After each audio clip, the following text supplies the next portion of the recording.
People who were first shall be last, and people who were last shall be first. And the ones who were picked for the labor were very content until they saw what the others were earning. The farmers didn't take any money away from them to pay the other people for those who were hired later. The ones who went first weren't penalized anyway. They made a fair wage for their labor. They couldn't see what they had for worrying that others might have differently. Perhaps the 11th commandment should be, thou shalt not compare. Teddy Roosevelt is credited with saying, comparison is a thief of joy. Today, this ministry moment probably should be called the Sermon on the Mount, or the economy of St. John's in the mountains.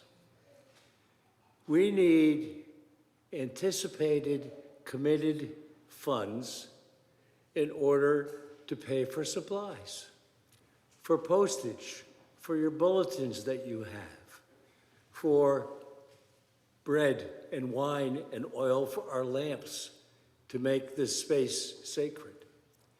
We need money for laborers who preach and teach and play music and answer the phone and clean our spaces to make it nice. We need all of this through a pledge money that allows us on the vestry to work with the treasurer to put together a budget that is realistic. And this year, the vestry, back in February, made a big decision. Kind of the theme was, go big or stay home. And we decided to take money from our endowment, bring Rick up to full time, to reach out into new ministries such as the Art on the Wall, a wedding ministry that has now been developed and put in place for next year's wedding season here in Stowe. Hopefully, it not only broadens our horizon to the community at large, but allows us to keep asking one another for more money and getting new money put into the church. And I was struck by the wording in Paul's church to the brand new church in Philippi this morning, and it kind of spoke to me about stewardship.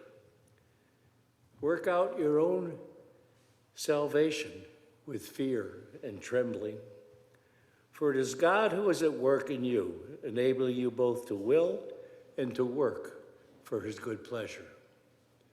So I invite you to go back to these words when you get your pledge card in a couple of weeks and plan on how you're going to contribute financially to the healthy growth of the parish. Thank you.